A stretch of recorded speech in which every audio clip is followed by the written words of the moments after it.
আসসালামু আলাইকুম ওয়া রাহমাতুল্লাহি তাআলা ওয়া বারাকাতুহু।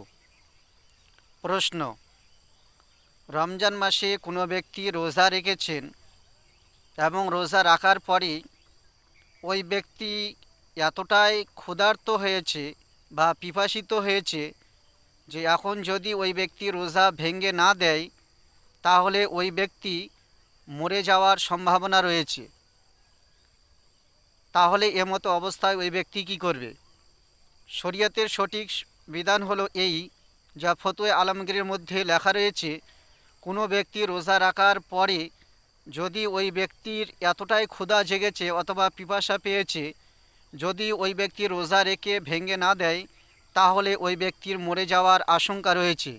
তাহলে এই মতো অবস্থায় শরীয়তের বিধান হলো ওই ব্যক্তি রোজা ভেঙে দেবে, পরবর্তীতে সে রোজাটি কাজা করে নেবে।